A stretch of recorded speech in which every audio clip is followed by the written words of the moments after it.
Year 6, welcome to this week's Friday Maths Challenge. So remember, these challenges get harder as you go through. So if you're looking to really challenge yourself, then feel free to go all the way through. If you're looking for something a bit more manageable, then you could always go for the first 5 or 6 questions. These slides are to give you some hints and tips. So if you're confident working on your own, then carry on. And if you want a few tips about how to get going, then take a look. I think you'll be fine on the first question working on your own. So let's start by having a read through on challenge 2. George is thinking of a 2-digit number. My number's in the 5 times table, my number is less than 80 and the sum of the digits is 9. What number is George thinking of? Have a think about the strategy that you could use. Pause the video if you'd like to. You could try writing out your 5 times table up to 80. And then you need to check the sum of the digits. Remember, in maths, sum has a special meaning. It means to add. So, for example, I might have written down 3 times 5 is 15. If I calculate the sum of the digits, then they've got a 1 and a 5. 1 add 5 is 6. So that can't be George's number because when he finds the sum of the digits, it totals 9. So then you could work through and see if you can find a number that fits the description in this challenge. Now for challenge 3. 2 numbers A and B are marked on the number lines. Find the sum of A and B. So again, it's using that word sum, which means that you need to add the 2 numbers together. But how do you work out what A and B are? Look carefully at the steps on the scales to work out how big each step is. Remember, the 2 scales are different, so you need to look separately at each one to work out how big those steps are. When you know what the numbers A and B are, then you can go ahead and add them together.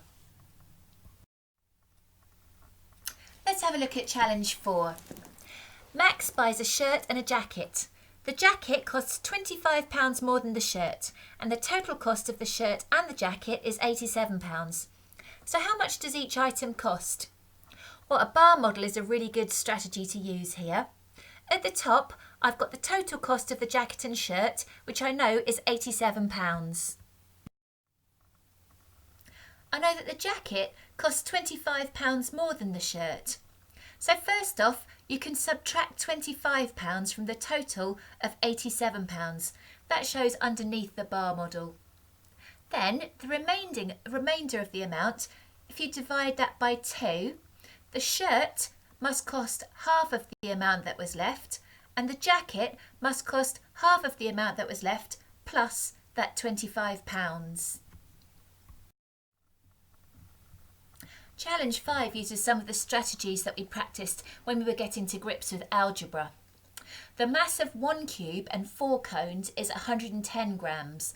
The mass of 1 cube and 2 cones is 72 grams.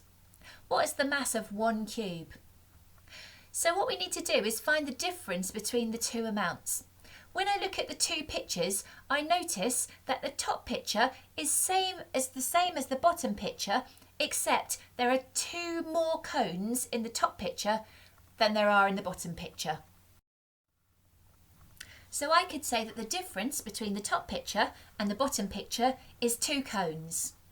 So then I'd need to find out the mass of those 2 cones.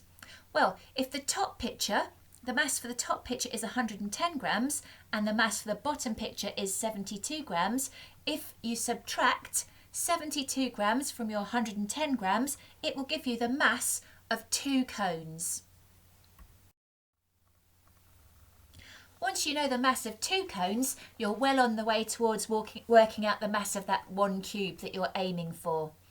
So I know from the bottom picture that the mass of 1 cube and 2 cones is 72 grams.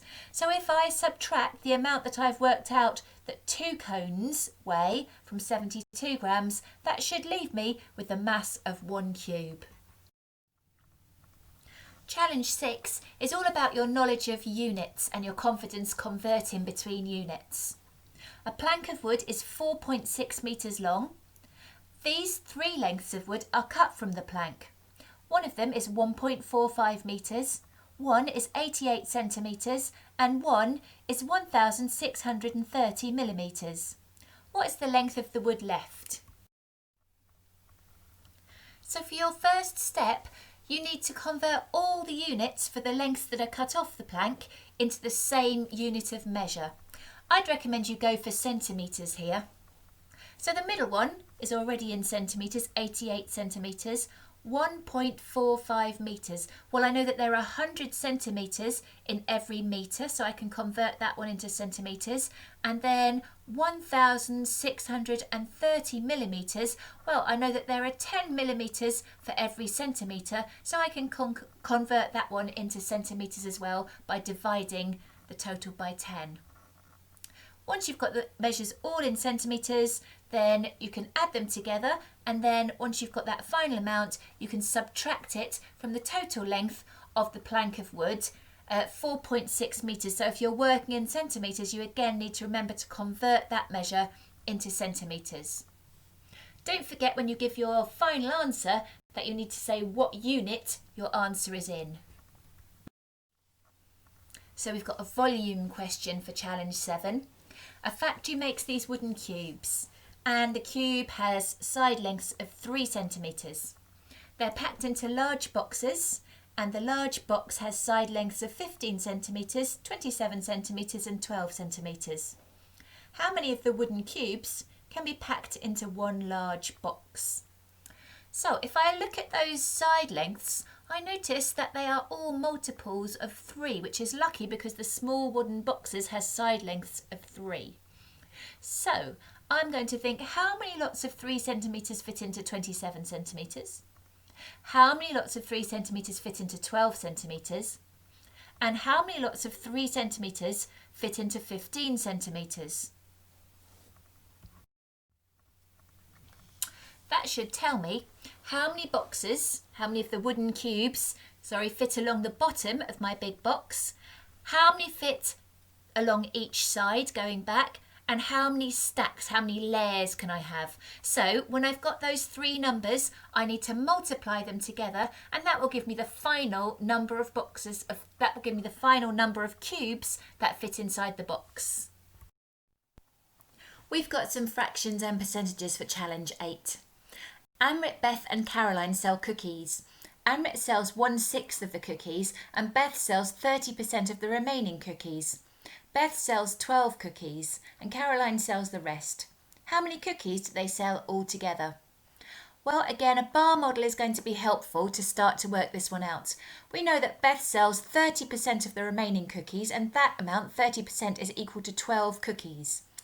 So if 12 cookies is 30%, we can work out what 10% of the cookies would be, and that would be divided by 3. So 12 divided by 3 is 4, and then we can scale that back up. If we know 10% is 4, we can scale that back up to get to 100%. However, that isn't the final answer. It's only 100% of the remaining cookies because Amrit has already sold 1/6 of the cookies. So if Amrit has sold 1/6 of the cookies, the remaining cookies must be 5/6 of the original total. So we can take that amount, divide it by 5 to get to 1/6, and then multiply by 6 to get our final answer.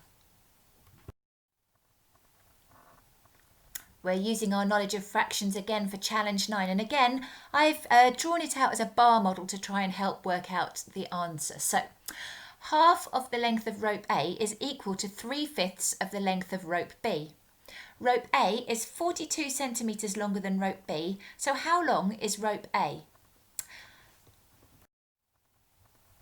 So hopefully in the bar model you can see that 3/5 of rope B is equal to half of rope A, which must mean that 2/5 of rope B plus 42 centimetres is equal to half of rope A. So 1/5 of rope B, therefore, must be 42 centimetres. So the total length of rope B is 5 times 42 centimetres, and the total length of rope A is 6 times 42 centimetres. I have to say that the Simpson family found challenge 10 quite tricky, so well done if you're giving this one a go. So a blue square is placed inside a large yellow square. The centre of the squares are aligned one over the other. The area of the blue square is 36% of the area of the yellow square. Find the distance marked by Y. So, starting out, we're going to need to use our knowledge of algebra and our knowledge of geometry because the sides of the square are all the same. So that must mean that 3x plus 2, which is the side, the length of the top side of the square, is the same as or is equal to 8 minus x, because that is also given as a length of the side of the square. So if we start to work through that equation, 3x plus 2 is equal to 8 minus x. So if I add x to both sides of my equations, then I'm left with 4x plus 2 equals 8. Now I'm going to subtract 2 from both sides of my equation, which leaves me with 4x equals 6, and hopefully then you should be able to work out the value of x.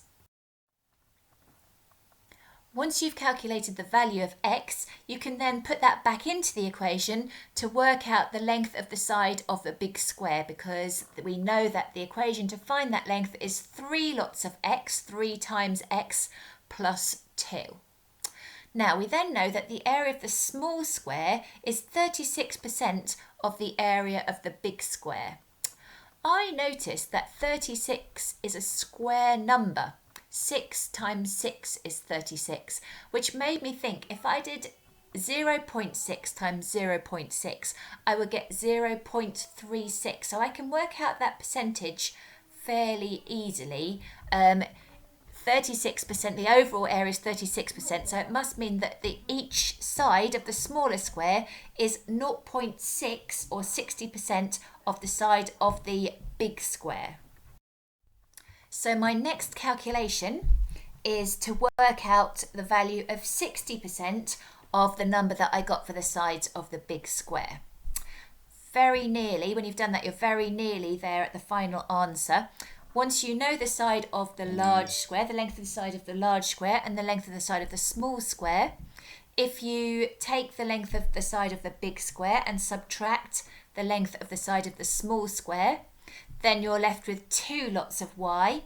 So then, final step, divide that amount by 2 and you have found y.